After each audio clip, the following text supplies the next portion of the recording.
Ouais, Ok, super.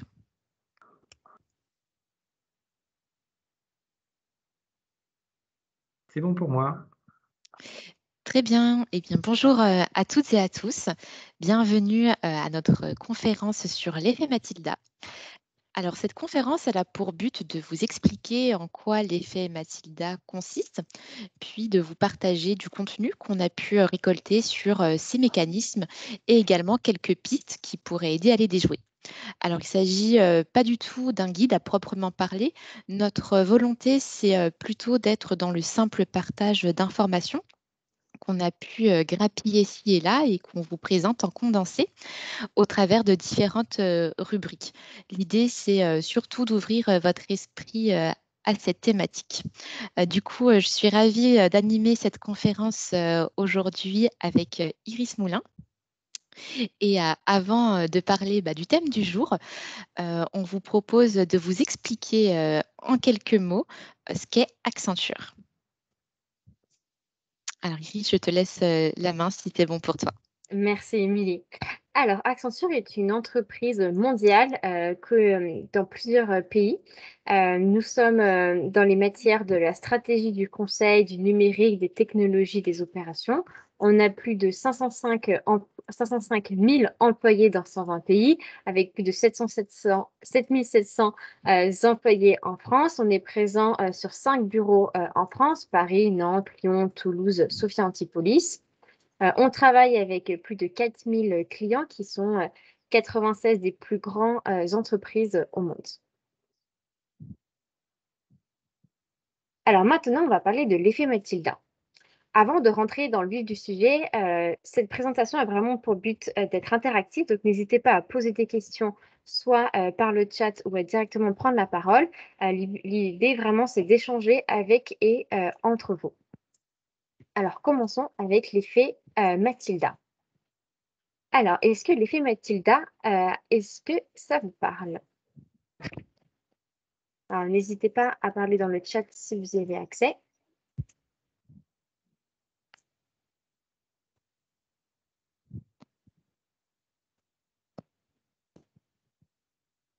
Ok, parfait. Eh ben, je vais vous donner la définition. Alors, pour résumer, cela correspond à la minimisation des réalisations faites par les femmes dans les milieux scientifiques.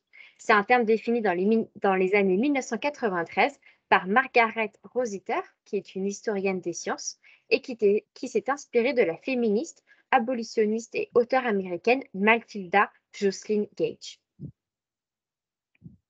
Alors, si on regarde maintenant au niveau de l'effet Mathieu, qui vient de l'origine Matthew Effect en anglais, ça a été défini en 1968 par Robert Merton, qui est considéré comme le fondateur de la sociologie des sciences et créateur du concept de sérendipité, c'est-à-dire l'entretien de la domination dans les milieux de la recherche et de l'innovation technologique.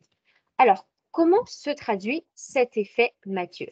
Alors, l'effet Mathieu désigne les mécanismes par lesquels les scientifiques, les établissements d'enseignement supérieur et les entreprises les plus reconnues tendent à entretenir leur domination dans le monde de la recherche de l'innovation technologique. Alors, si on regarde un peu plus près, on a dit que tout à l'heure, l'effet Matilda, ça correspondait à la minimisation des réalisations faites par les femmes.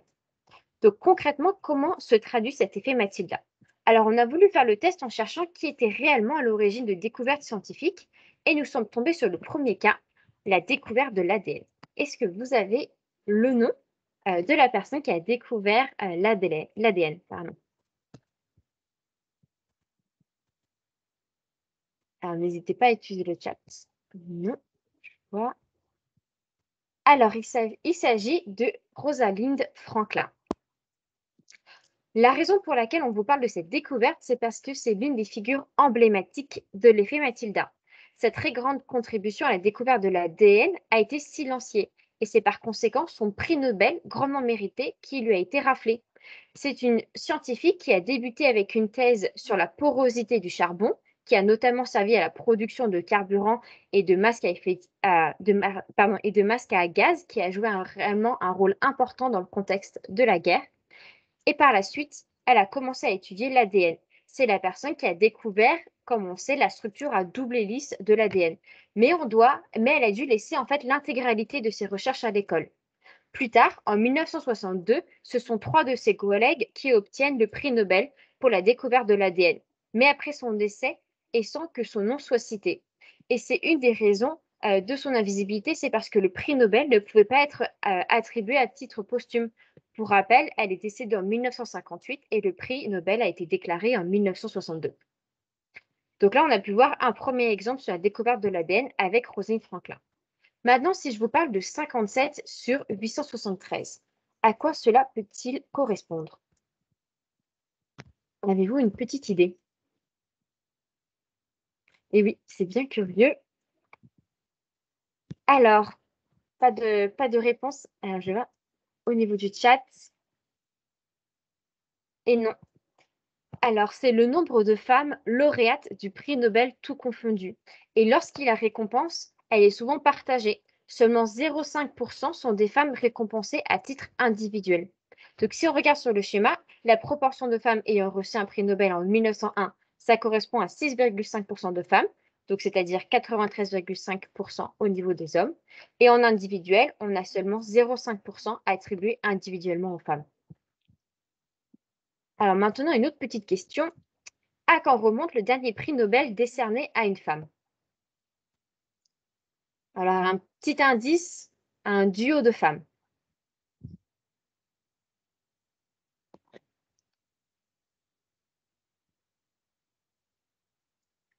Alors, prix Nobel en 2000. Ah non, mais on a de la chance, un peu plus récent. Alors, il s'agit d'un duo de chirurgiennes qui ont travaillé sur les gènes distingués. Il s'agit de la première équipe 100% féminine à recevoir le prix Nobel scientifique sans un homme. C'est la Française Emmanuelle Charpentier en duo avec l'Américaine Jennifer Doudna qui ont été récompensées le 7 octobre 2020 pour leur découverte d'un outil moléculaire qui a permis de réécrire le code de la vie. En 2012, les deux scientifiques ont mis à jour un nouvel outil capable de simplifier la modification du génome. C'est ce qu'on appelle le CRISPR-Cas9 et ça a été surnommé également le ciseau moléculaire. C'est facile à l'emploi, peu coûteux et permet aux scientifiques d'aller couper l'ADN exactement à l'endroit où ils le veulent, par exemple pour créer ou corriger une mutation génétique et pouvoir soigner des maladies rares. Ces deux lauréates, elles deviennent les 6e et la 7e femmes à remporter un prix Nobel de chimie depuis 1901. C'est aussi la 4e fois seulement qu'un prix scientifique est 100% féminin, avec ceux obtenus en chimie par la franco-polonaise Marie Curie en 1911 et par la britannique Dorothy Crowfoot Hodgkin en 1964 et celui obtenu en physico-médecine par l'américaine Barbara McClinton en 1983. Donc on a de la chance. En plus, c'est une Française. Alors, il nous semblait aussi intéressant d'aborder le cas de Esther Duflo. Alors, Esther Duflo, c'est une économiste franco-américaine et professeure au MIT, Massachusetts Institute of Technology aux États-Unis. Elle a reçu le prix Nobel en sciences économiques. Elle a de quoi marquer les esprits parce qu'il s'agit de la plus jeune femme lauréate. La deuxième de cette catégorie est la 4e lauréate française à obtenir un prix Nobel. Elle l'a obtenu à l'âge de 47 ans, alors que l'âge moyen des lauréats est autour de 69 ans sur cette dernière décennie. Celui-ci lui a été partagé avec 2 autres chercheurs masculins, Michael Kramer et Abhijit Banerjee, celui qui est son mari. Alors, si on regarde de plus près, le discours de Esther Duflo, pour être honnête, je ne pensais pas qu'il était possible de gagner le prix Nobel aussi jeune. Pour rappel, elle l'a gagné à 47 ans. La plus jeune femme, la 2e femme lauréate en économie et la 4e lauréate française. Tout à fait. Merci Iris pour cette présentation. Et du coup, face à ce constat, nous, on s'est demandé où les femmes étaient. Puisqu'effectivement, on note une disparition progressive des femmes, aussi bien en études qu'en milieu professionnel scientifique. Et donc, on s'est demandé pourquoi. Et pour avoir une première idée, on vous laisse visionner cet extrait brut. When I was littler, I used to think technology was great. And then I started thinking that it was more of a boys' thing. Whoa, be careful with that? Why don't you hand that to your brother?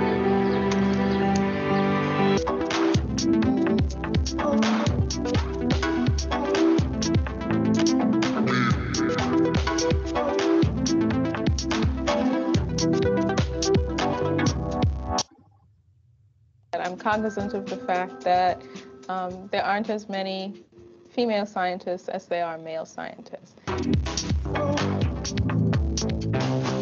I've seen it as I've progressed in my scientific career. When I was in graduate school, we were about 50-50. And then I got to my postdoc, and the number dipped a bit. And then I started working. I'm like, where are all the women? Where'd they go?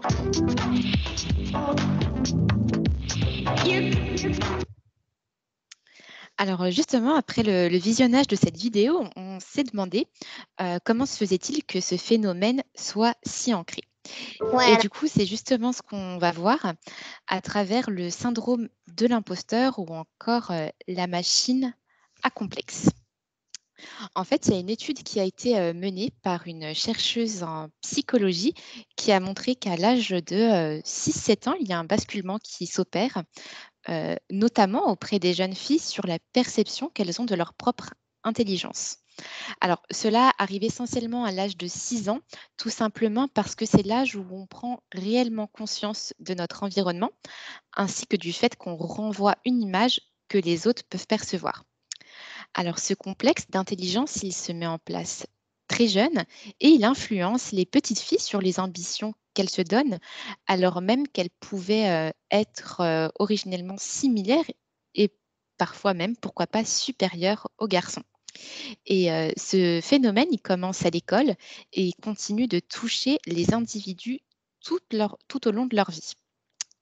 Alors, quel résultat? Comment est-ce que cela se traduit? Eh bien, tout simplement par des stéréotypes bien ancrés. Et ces stéréotypes, ils concernent aussi bien les compétences que les qualités ou les caractéristiques.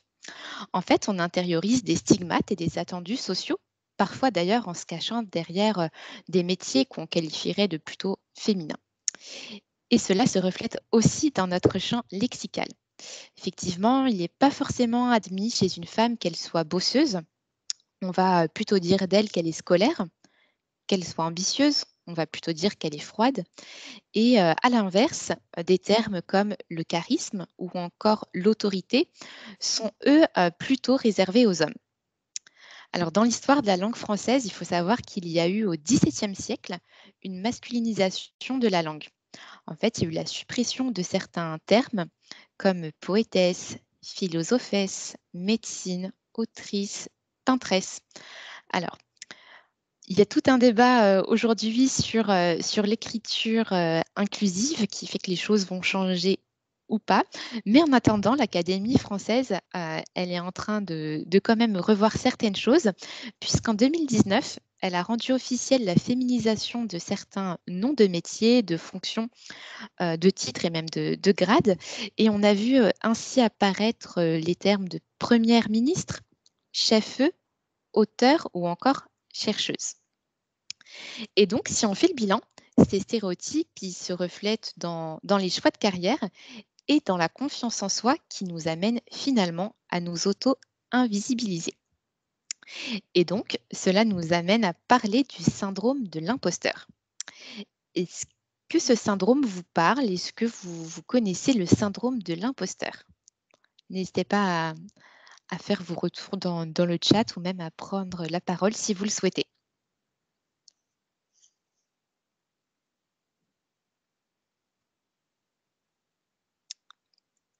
On n'a pas d'idée? Alors, si on a. Alors, il y a un homme qui a commenté comme quoi il avait le syndrome de l'imposteur. Et après, il y a une personne qui a commenté sur le poids du vocabulaire, qu'elle ne savait pas, elle nous demande ce qui s'était passé au XVIIe siècle pour la masculinisation. OK. Du coup, je peux peut-être vous dévoiler donc, ce qu'est le syndrome de l'imposteur. C'est tout simplement le dénigrement de ses propres compétences qui donne le sentiment de ne pas être assez bon ou de réussir de façon inappropriée et en fait, cela engendre un sentiment d'illégitimité. Et donc, selon des études, 70 de la population doutera un jour de ses propres compétences et donc de ce que j'ai cru comprendre, on avait d'ailleurs une personne dans l'auditoire qui était victime du syndrome de l'imposteur. Nous, de notre côté, on a interviewé, 2 personnes sur ce sujet. La première, c'est, Marion Carré, qui est, cofondatrice et CEO de l'entreprise Askemona qui utilise l'intelligence artificielle au service de la culture. C'est également une personne qui a été touchée par le syndrome de l'imposteur, mais qui est finalement devenue chef d'entreprise à 24 ans. Et la seconde personne, c'est Émile de Possès, qui est lead du secteur ressources en France et Benelux chez Accenture. Et c'est aussi une personne qui reste sensible au doute malgré son poste haut placé. Du coup, on vous laisse visionner cette petite interview.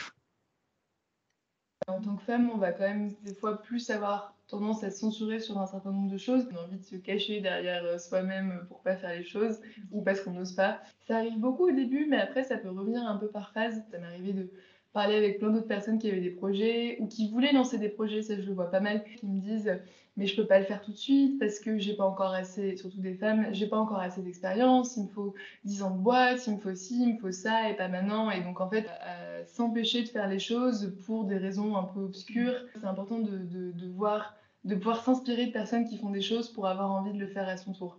Je pense qu'il n'y a pas une journée où je rentre chez moi et je me dis je n'ai pas été assez bonne. La journée, j'ai énormément d'énergie et le travail au quotidien dans le métier du conseil est extrêmement prenant. Donc on a du mal à laisser place à la réflexion.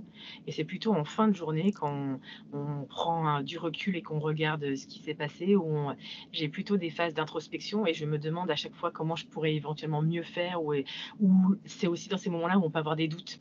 Et je trouve que c'est plutôt sain. Il ne faut pas avoir peur d'accueillir le doute, d'accueillir ses propres faiblesses et de ses propres interrogations. Et au contraire, ce qui m'a aidée, c'est surtout le regard des bienveillants des autres, de mes collègues, de mes clients, mais également de son entourage familial, qui permet d'arriver à compenser, à nuancer et de trouver justement sa propre voie et une confiance pour continuer d'avancer. Donc, on vient de le voir à travers le témoignage de Marion et d'Émilie. Finalement, douter, c'est important. C'est même normal, ça fait partie du processus d'apprentissage. En revanche, ce qui est plus compliqué, c'est de trouver la frontière entre le bon doute et le mauvais qui, lui, nous empêche de voir notre valeur ajoutée et qui a pour conséquence de s'invisibiliser soi-même. Alors, justement, sur ce sujet, on vous propose de faire un petit test et peut-être sauriez-vous relever le défi. Je laisse la main à Iris pour ce petit jeu. Alors, on va faire un petit questionnaire. Alors, on va vous afficher un premier portrait. Est-ce que vous savez nous dire qui est cette personne? On commence facile. Alors, je vois que ça tape dans le chat. Exactement, c'est Albert Einstein, physicien théoricien qui a contribué au développement de la mécanique quantique et de la cosmologie. Il a reçu le prix Nobel de physique en 1921 pour son explication sur l'effet photoélectrique. C'était le facile. Maintenant, Tout à la fait. deuxième photo. Est-ce que vous savez qui est cette personne? Ça se complique.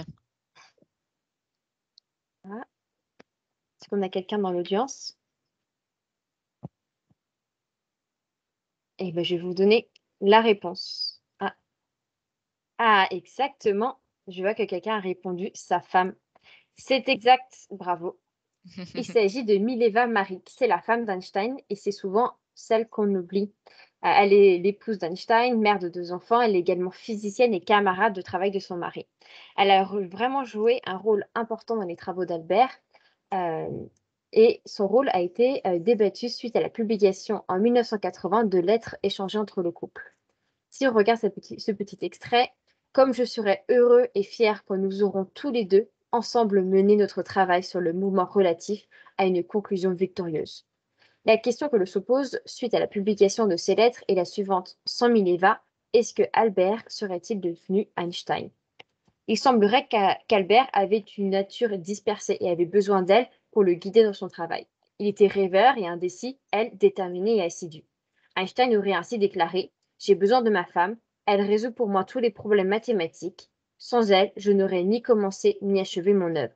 Nous ne faisons qu'un. » En plus d'avoir été invisibilisée physiquement, car nous ne la connaissons ou reconnaissons très peu sur les photos par rapport à son mari, elle l'a été aussi au cours de sa carrière. Alors maintenant, une petite question. Est-ce que vous êtes capable de résoudre cette équation? À quoi cela peut-il correspondre?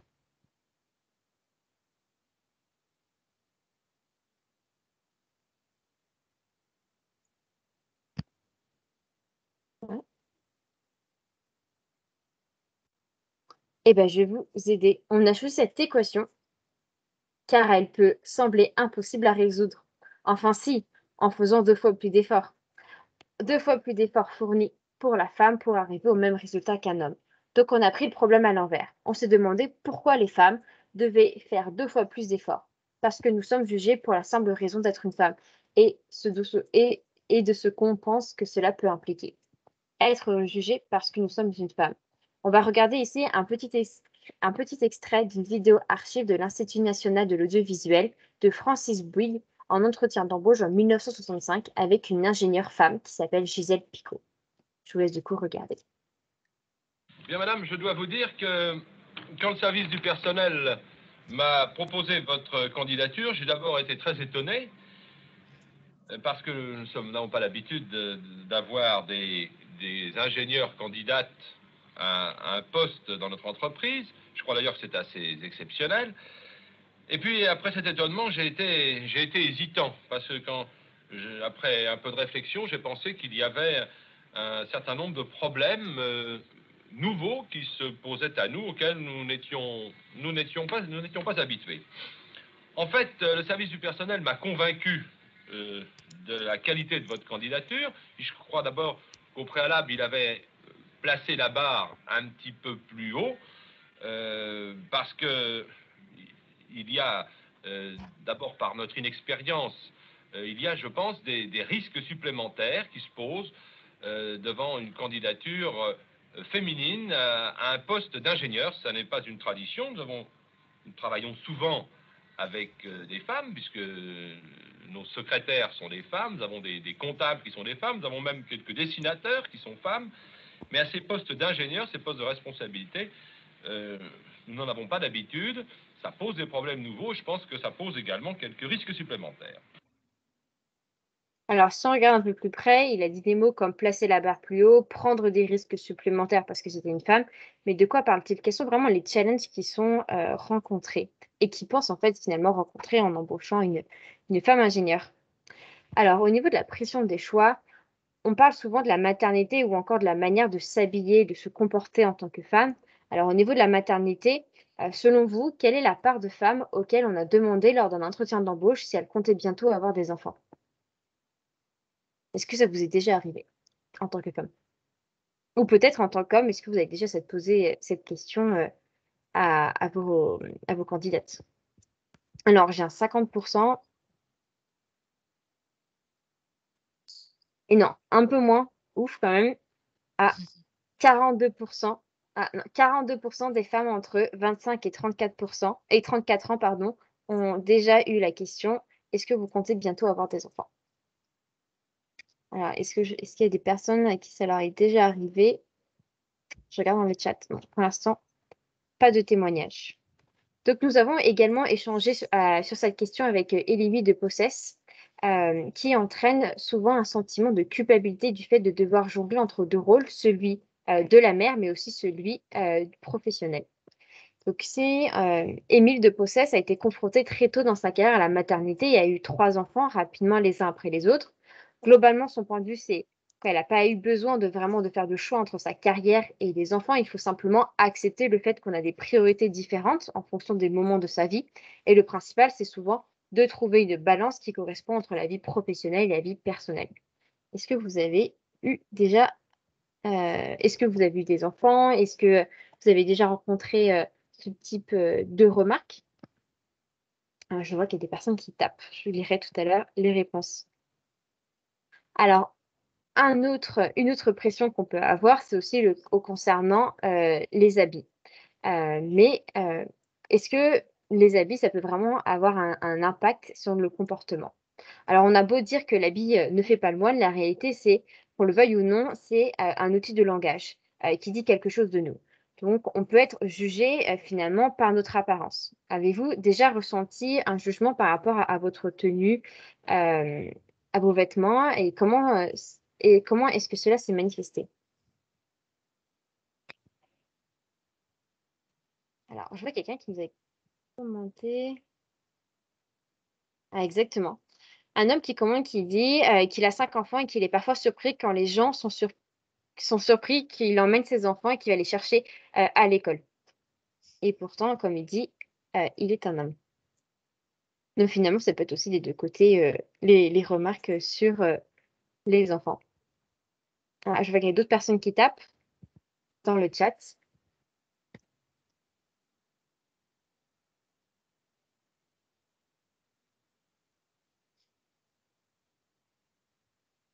Ah, quelqu'un qui commente qu'il a un masque rose anti-Covid et qu'on lui dit érotiquement, il est très joli ton masque.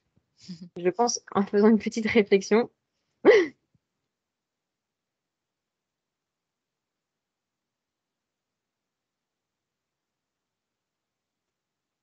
Alors, je vais attendre que du coup d'autres messages qui arrivent.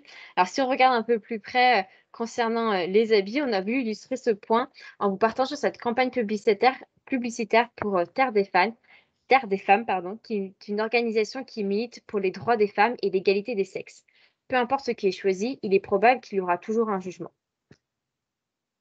Donc là, en fait, on voit de plus près la hauteur de la jupe, la hauteur du décolleté, la hauteur des talons et à chaque fois la signification et ce qu'on peut avoir finalement un peu comme remarque finalement à n'importe quelle hauteur.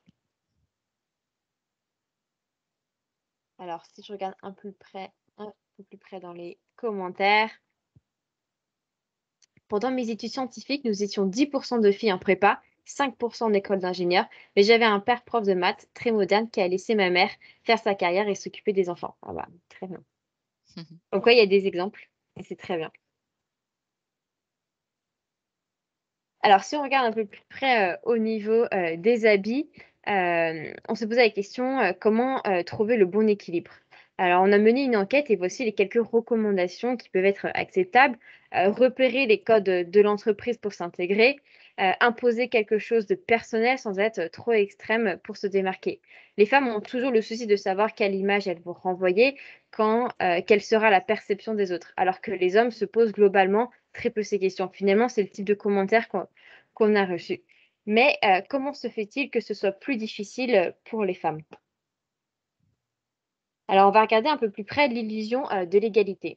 Avec un discours de Christine Lagarde, on a vendu aux femmes l'illusion qu'elles étaient libérées parce qu'elles pouvaient travailler, alors que la réalité est tout autre. Elles ont gagné une journée très chargée et moins bien payée que les hommes. Le marché libéral nous a vendu l'idée de cette phrase, discours de avril 2018. Le marché libéral nous a vendu l'idée que les femmes étaient libérées parce qu'elles pouvaient travailler. Or, on leur a donné une journée de travail double, voire triple.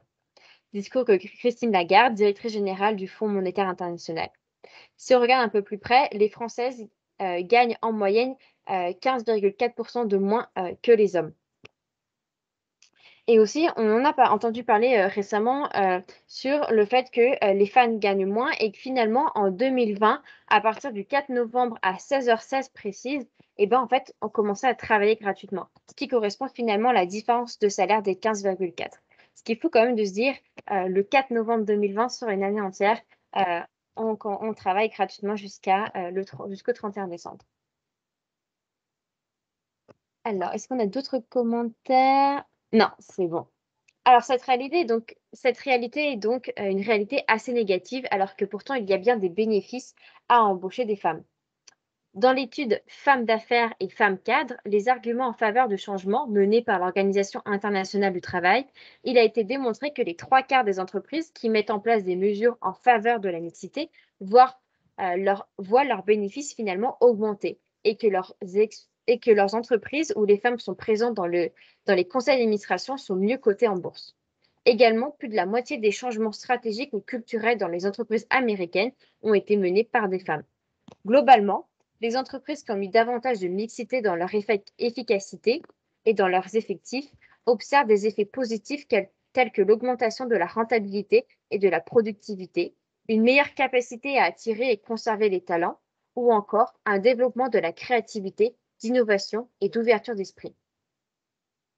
Alors, si on regarde un peu plus près, on voit que au niveau du cours de la bourse, on a voit une augmentation de 2,8% pour les entreprises comptant un plus grand nombre de femmes parmi leurs employés.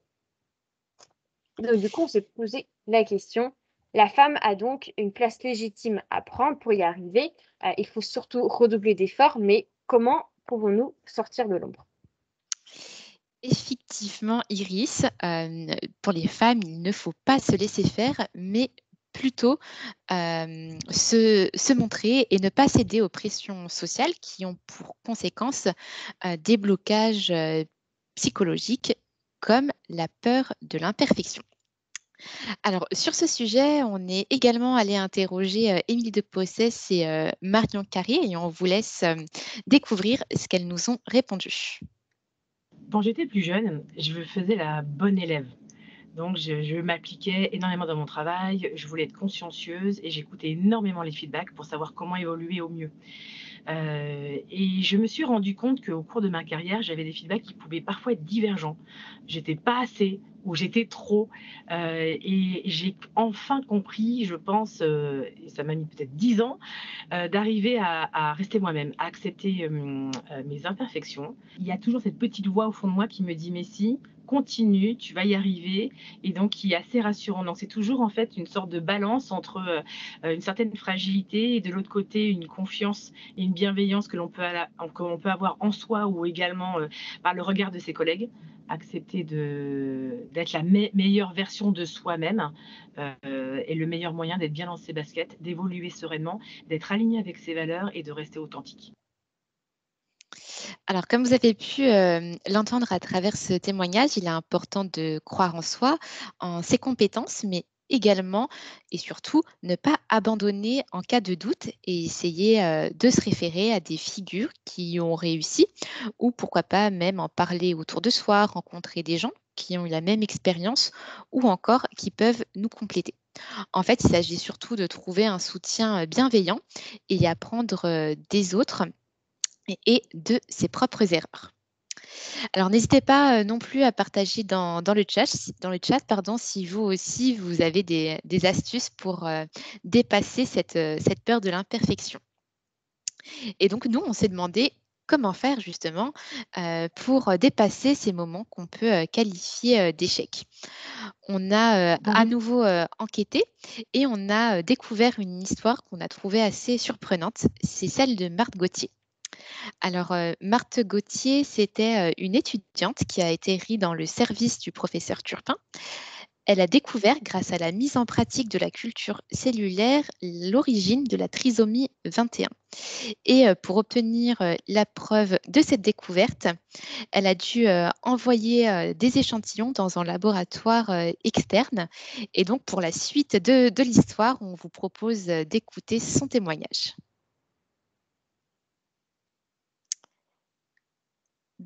Désolée, petit souci technique, c'est parti. Il va aux États-Unis, il est envoyé par le CNRS puisqu'il est chargé de recherche. On lui paye son voyage pour aller dans un congrès, le congrès de Montréal sur la génétique. Bon, et à ce moment-là, sans m'en parler, il emmène des coupes et il emmène des photos. Et là-bas, à Montréal, il va dire que les Mongoliens, enfin, ont 47 chromosomes avec un supplémentaire. Mais il ne me cite pas. Je me dis, bon, maintenant, tu as fait tout ce qu'il fallait, tu as découvert la trisomie 21, mais on le publie en me citant pas bien, on publie le jeune Gauthier Turpin. Et quand on fait une publication, surtout à l'Académie des sciences, normalement, c'est toujours celui qui fait le travail qui est mis en premier, et il se trouve que le jeune est mis en premier et pas moi. Et à ce moment-là, je suis vraiment très déçu de tout ce qui se passe dans le domaine médical ainsi. Et je me dis, moi, je ne veux plus, je fais la cardiopédiatrie, je suis allé pour ça, et je m'occupe des enfants. Et c'est à ce moment-là que je change un peu, et tout en subissant tous les problèmes que pose le fait d'avoir fait une découverte et de savoir que on l'attribue à quelqu'un d'autre. Comme vous voyez, j'ai rebondi très bien et j'ai beaucoup aimé la cardiopédiatrie, où on dit Marthe Gauthier est la fondatrice de la cardiologie française des enfants. Alors, de quoi se plaindre? Une toute dernière question. Quel conseil vous donneriez aujourd'hui à une jeune femme qui veut devenir scientifique? Les temps ont changé, mais finalement, le monde des sciences reste un monde très masculin. Quel conseil vous leur donneriez? D'abord, il faut qu'elle fasse, si vraiment elle veut, il faut qu'elle le fasse. Et puis après, on se démerde. Donc, comme vous avez pu le voir, forcément, Marthe Gauthier, elle a été déçue. Elle a même abandonné la lutte dans ce domaine. Mais elle a tout de même réussi à se retourner, tant bien que mal, et à trouver finalement succès dans le domaine de la cardiopédiatrie. Donc, comme elle le conseille, si on veut faire quelque chose, il faut se lancer. Sur ce sujet, on a également été questionner Marion Carré et on l'a surtout questionné sur la question de l'échec. Et Marion Carré, elle nous a raconté avoir tenté de passer le concours pour rentrer à Sciences Po et malheureusement, elle l'a raté. Donc forcément, sur le coup, elle l'a perçu comme un grand moment d'échec. Mais c'est finalement grâce à cet échec, ainsi que plein d'autres petits obstacles qu'elle a pu rencontrer au cours de sa vie, de sa carrière, qui l'ont fait grandir, lui ont fait emprunter un parcours qu'on pourrait qualifier de parallèle et qui lui a permis d'arriver là où elle en est aujourd'hui. Donc, CEO. L'ironie du sort, c'est qu'aujourd'hui, elle se retrouve à donner des cours à Sciences Po. Et donc, le message final de Marion Carré, c'est que faire des erreurs, c'est bénéfique à partir du moment où on sait en faire une analyse du pourquoi. Ça nous permet finalement de grandir et d'évoluer. Alors, pour aller plus loin sur ce sujet, ce qu'on vous propose, c'est quelques références liées à la thématique d'aujourd'hui. N'hésitez pas à nous en partager également dans le chat si vous en avez. Nous, de notre côté, on vous propose, si cela vous intéresse, d'écouter des podcasts France Culture, la méthode scientifique, la conversation scientifique ou encore toute une vie qui dépeint le portrait de femmes et d'hommes d'exception et également à voix nue. Là, il s'agit d'un recueil de paroles et de réflexions de celles et ceux qui ont marqué notre temps. On peut également vous conseiller de lire le livre Ni vu ni connu du collectif George Sand qui regroupe un grand nombre de portraits de femmes inspirantes dans tous les domaines confondus. Ou encore même d'aller voir le film Les Figures de l'ombre qui évoque le destin de 3 femmes afro-américaines qui ont œuvré pour la NASA et permis à celle-ci de gagner la bataille de l'espace. Je ne sais pas si on a quelques références également dans le chat sur cette thématique. Alors, pas encore. Pas encore. Ouais, je les dirai tout à l'heure si j'en vois. Ça marche. N'hésitez pas. Si vous en avez, on pourra en prendre connaissance juste après.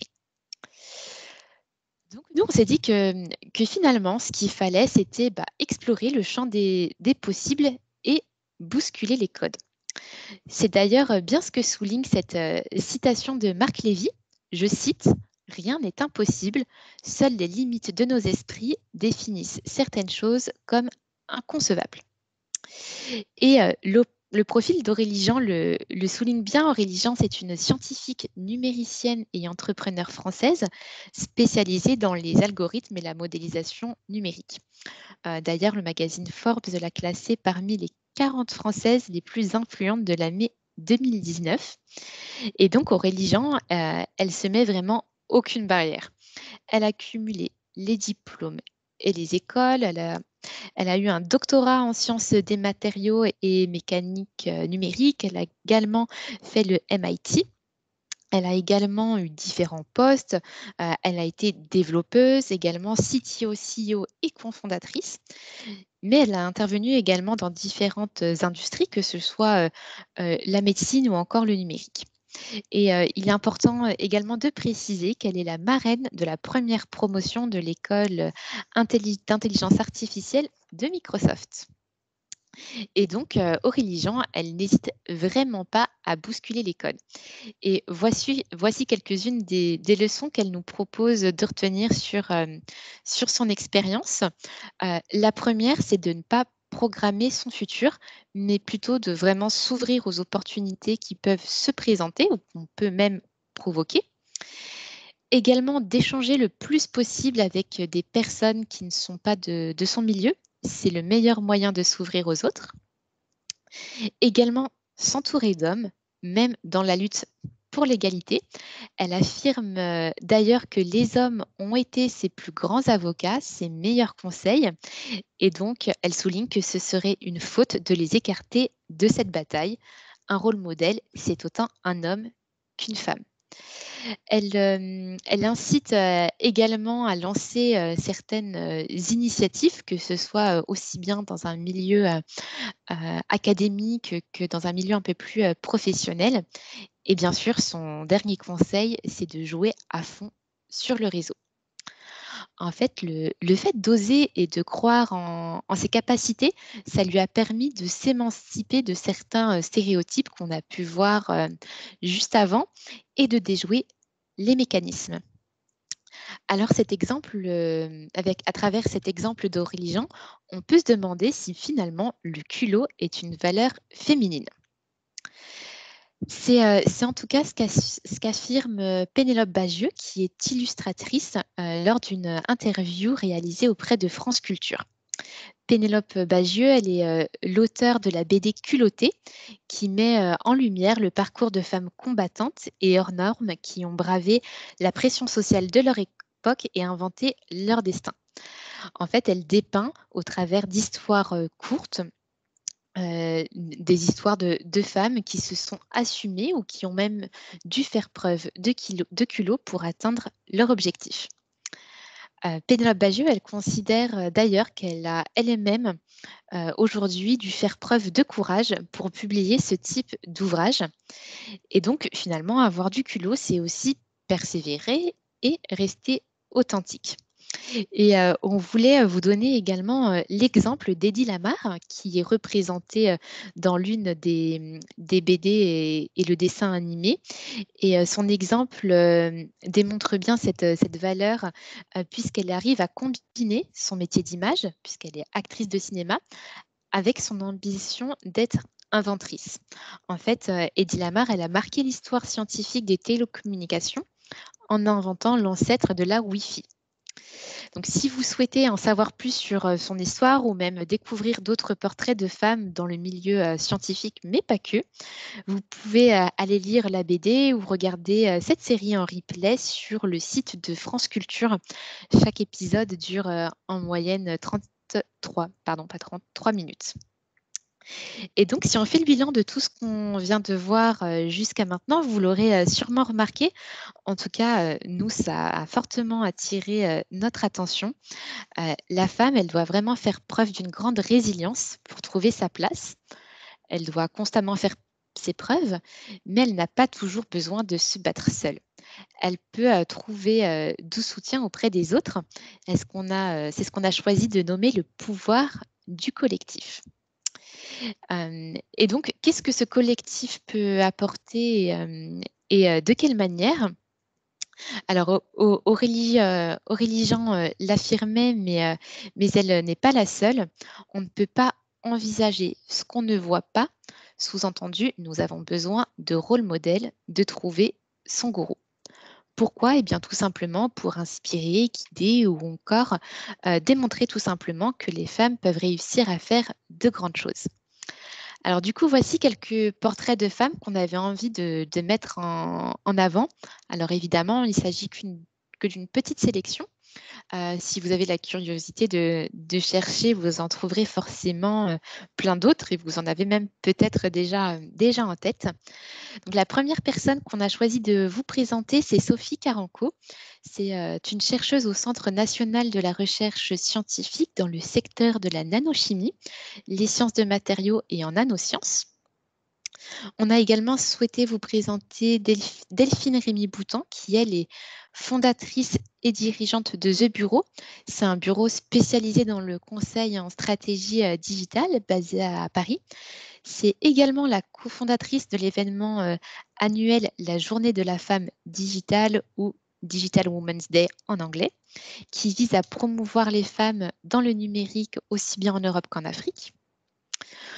On a également le portrait d'Anne Debenat, qui elle est une femme très prometteuse également. Elle est diplômée en géologie et spécialisée dans les matières premières minérales. Elle a pris les rênes du site vosgien d'Omnia à l'âge seulement de 25 ans. Eddie Hurt, elle est spécialiste mondiale de l'épigénétique.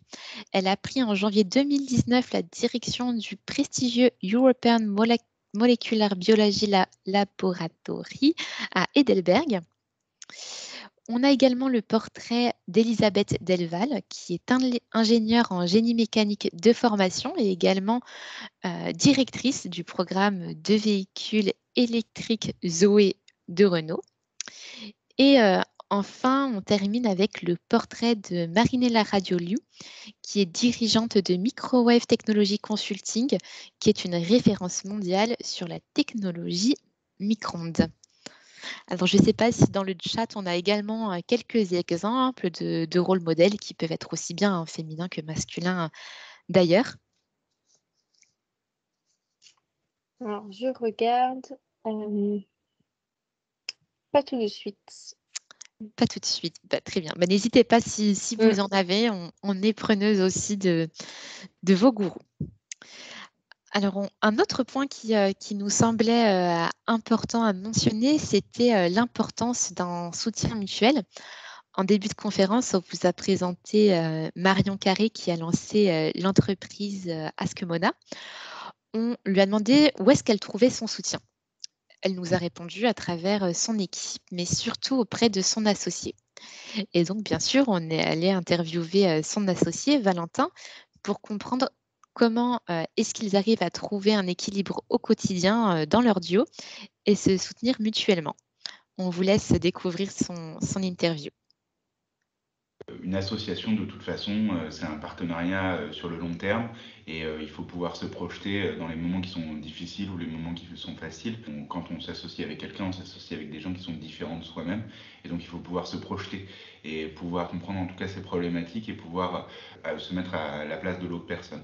Et je pense que c'est ce qu'on fait avec Marion en permanence, elle le fait avec moi, c'est-à-dire qu'elle essaie de comprendre où sont mes forces et où sont mes faiblesses et je fais la même chose de l'autre côté en essayant de comprendre ses forces et ses faiblesses et en appuyant là où il y a de la force et en la soutenant là où il y a de la faiblesse. Et je pense que c'est du donnant-donnant entre associés. L'état d'esprit d'un entrepreneur, c'est toujours de faire le yo-yo entre des joies intenses et des moments de découragement très profonds. Le fait de pouvoir accompagner Marion dans cette association, c'est aussi de se dire au moment où il y a des moments de tristesse ou de découragement, c'est de se dire, bah, allez, on y va, on va tout défoncer, on va y aller ensemble et ça va fonctionner. Je ressens moins la joie et moins la tristesse. Et donc peut-être qu'au moment où moi, il me faut me mettre un petit coup de boost, Marion, elle est là aussi pour nous dire, le statu quo, il n'est pas suffisant, il faut aller au-delà. Et moi, je la porte quand elle, ça va pas bien et qu'il faut remotiver les troupes pour qu'on défonce tout ensemble. Pour les étudiants masculins, c'est une vraie chance de faire une association aujourd'hui avec une femme parce qu'il y a une diversité de façons de penser qui nous permet d'aller beaucoup plus loin. Donc finalement, se faire confiance, trouver la complémentarité des forces et des faiblesses de chacun, contrebalancer lorsqu'il y a un déséquilibre. C'est la recette gagnante de ce duo d'entrepreneurs. Et le soutien, il peut venir vraiment de n'importe qui, aussi bien des amis, de la famille, de différents partenaires, et peut se manifester vraiment sous n'importe quelle forme. Et donc, si jamais on a peur, si on se sent seul, il faut également pas hésiter à rejoindre ou même, pourquoi pas, créer sa propre communauté. Et donc, c'est ce qu'on vous propose de présenter dans cette rubrique. Tout d'abord, on voit depuis quelques années des réseaux de soutien qui se développent pour lutter contre les inégalités hommes-femmes et augmenter la présence des femmes. Et donc, selon le Global Gender Gap Report de 2020 du Forum économique mondial, si nous ne mettons pas en place des actions pour favoriser cette équité, il faudra attendre un siècle, soit 2120, pour l'atteindre. Alors, autant dire que sauf longévité exceptionnelle, ni vous, ni vos enfants, ni moi ne seront des témoins d'un monde où les femmes seraient égales aux hommes. Donc, voici quelques exemples d'initiatives ou de mouvements que nous avons envie de mettre en avant. Le premier, c'est Scientix. Scientix, c'est un réseau européen qui encourage et soutient la collaboration entre les professionnels. Il siège donc à Bruxelles et rassemble une trentaine de ministres de l'éducation. C'est une communauté européenne de chercheurs et de formateurs dans les disciplines scientifiques qui a été créée en 2009 et actuellement financée par le programme Horizon 2020 sous la coordination de l'European School Net. Son objectif, c'est de démocratiser l'apprentissage et le goût pour les disciplines scientifiques en alliant, par exemple, expérience mathématiques et cuisine ou encore impression 3D. Et donc, parmi les actions pour la parité homme-femme, on peut citer la mise à disposition d'un outil d'auto-évaluation du respect de l'égalité et le concours diversité in STEM qui rappelle l'importance de la diversité pour nourrir l'innovation. Un autre engagement qu'on voulait vous présenter, c'était Women in IA, donc une intelligence artificielle. C'est la première communauté internationale de femmes dans l'agence artificielle. C'est une communauté de femmes qui travaillent dans ce secteur-là et qui sont présentes dans plus de 60 pays. L'objectif, c'est de devenir un acteur de référence dans le changement des stéréotypes professionnels afin de valoriser les femmes déjà impliquées dans les projets d'intelligence artificielle. Pourquoi pas aussi d'attirer de nouveaux talents et éviter que la sous-représentativité des femmes ne provoque des biais de genre dans les décisions de plus en plus automatisées à prendre à partir de l'analyse de données. Donc, n'hésitez toujours pas à partager dans le chat, vous aussi, les organismes ou les initiatives ou tout autre support qui vous semble d'être une aide pour les femmes ou en tout cas qui ont pour but d'augmenter la parité homme-femme. Alors, dans le chat, il y a une personne qui recommande un nouveau réseau pour les femmes qui s'appelle We Are Comet. www.wearecomet.com pour les personnes. Et au niveau des rôles modèles, on avait une personne qui avait cité Marie Éclat Mateuse, qui a une vraie vision sur la société. Et j'ai regardé de plus près. C'est une entrepreneure française spécialisée dans le financement de start-up. Fin 2017, elle devient la première femme présidente du Conseil national du numérique. Super, merci beaucoup pour cette référence. Ouais, effectivement, ça peut être très inspirant. Du coup, si on ne trouve pas finalement ce bonheur dans ces organismes, ces initiatives, on peut aussi créer sa propre communauté et même parfois malgré nous. Ça a été notamment le cas d'Isis Anchali, qui a trouvé un soutien assez surprenant sur Internet. En fait, c'est une ingénieure qui travaille pour OneLogging et elle a contribué à une publicité de recrutement. Et suite à des commentaires sexistes mis en ligne vis-à-vis de la publicité dans laquelle elle a été mise en avant, parce que soi-disant, elle ne ressemblait pas à un ingénieur, elle a lancé en réponse le hashtag I look like un ingénieur, soit en français je ressemble à un ingénieur. Et donc ce hashtag a encouragé toutes celles et ceux qui avaient la sensation de ne pas rentrer dans le moule de stéréotypes d'un ingénieur, de partager une photo d'eux-mêmes avec ce hashtag.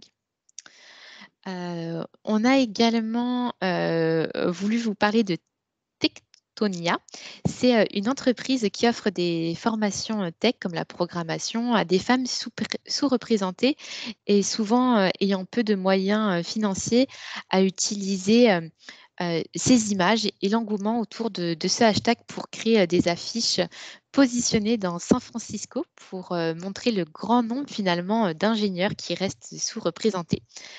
Donc voilà, c'était un bel exemple imprévu et positif pour lutter contre les stéréotypes. On arrive à la fin de cette conférence et donc si on fait un rapide récapitulatif, ce qu'on voulait aujourd'hui vous présenter, c'était tout d'abord ce qu'était l'effet Mathilda et d'où était tirée son origine. Comment cet effet se manifeste dans le passé et continue toujours à perdurer aujourd'hui et cela de manière variée, même si heureusement il existe des projets également, des pistes, des axes de réflexion pour déjouer ces mécanismes.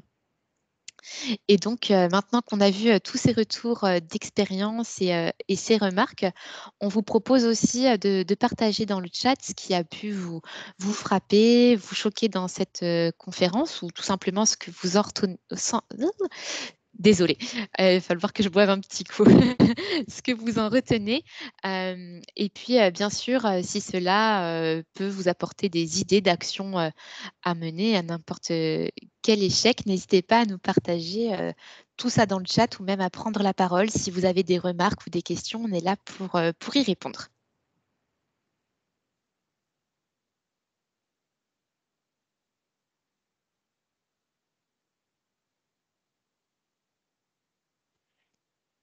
Alors, je suis le chat.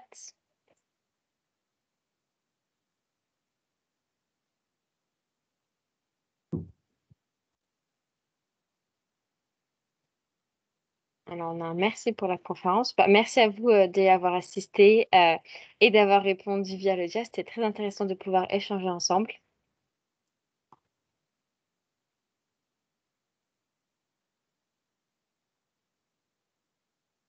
Alors, il y a une personne qui regrette de s'être connectée avec du retard. Il n'y a pas de souci. Normalement, la conférence a été enregistrée depuis le début, donc vous pourrez y avoir accès si vous voulez visualiser le début de la conférence. Tout à fait.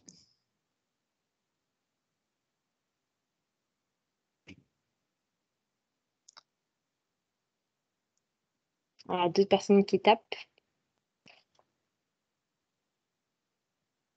Alors, concernant le lien de la conférence, je pense qu'il sera directement transmis peut-être sur la page de l'événement.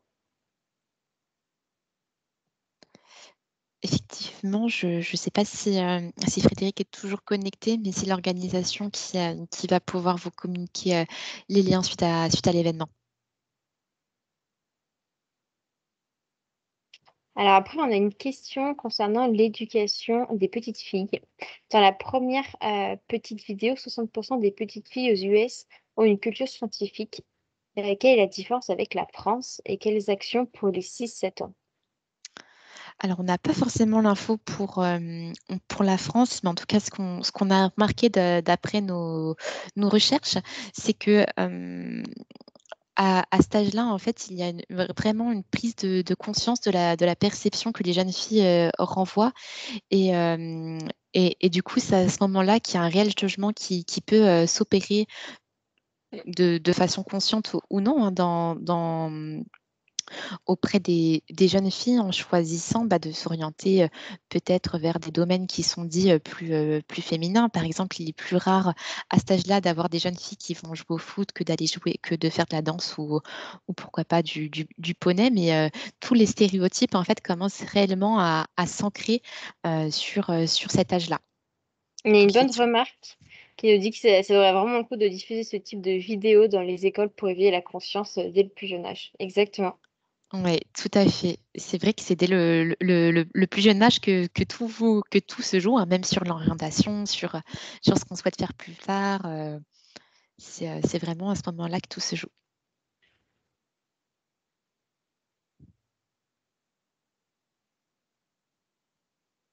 En fait, qu'il y a une-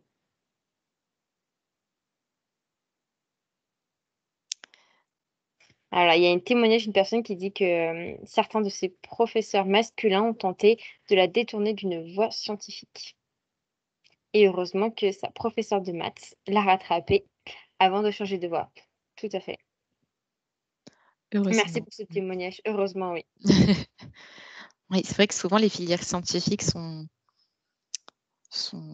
plus. Enfin, il y a plus d'hommes dans ces filières-là. On le voit très bien dans les écoles d'ingénieurs. Je crois tout à l'heure, il y avait quelqu'un qui commandait, qui disait qu'ils étaient 10% en prépa et 5% en école d'ingénieur. Je ne sais plus exactement les taux, mais il y avait quelqu'un qui avait également commenté sur cet aspect Ouais, de c'est ça. proportion. Aujourd'hui, on est autour de 27-28% de femmes en moyenne en école d'ingénieur. Donc, ça progresse, mais ça reste toujours assez peu. Ça, moi, j'ai fait une école j'ai fait prépa, PTSI, donc qui est quand même une filière, on va dire, où il y a un peu plus d'hommes, on va dire. Et c'est vrai qu'on était très peu nombreuses. Et ensuite, j'ai fait une école en électronique. Et c'est vrai qu'on était autour des 20% également de part de femmes. Oui, donc tu as un bel exemple aussi, Iris, C'est ça. de tout Et ça. pourtant, je suis sortie d'école il y a 3 ans. Donc, on va dire que c'est à Ouais. peu près toujours ce pourcentage, malheureusement. Et alors moi, sur mon cas, c'est vrai à l'inverse, puisque j'ai fait une école de commerce avec une spécialisation en RH. Et donc, autant vous dire qu'on était principalement que des filles et il devait y avoir peut-être 2 hommes dans ma classe. Donc, ça montre aussi la version contraire. Est-ce qu'on a Non, je pense que c'est bon au d'autres niveau des questions. d'autres remarques? Bon. Très bien. Écoutez, on a été ravis d'être présente aujourd'hui pour pouvoir vous présenter cette conférence. N'hésitez pas si jamais vous avez des feedbacks à nous partager, que ce soit sur les réseaux ou auprès de l'organisation. Nous sommes preneuses. On vous souhaite une très bonne après-midi et puis une bonne participation à d'autres événements si jamais vous souhaitez y participer. Merci à toutes et à tous. Et on a un petit commentaire, bravo pour la présentation. Merci à vous d'y avoir participé. Merci beaucoup. Très bonne journée. Merci. Au revoir. Au revoir.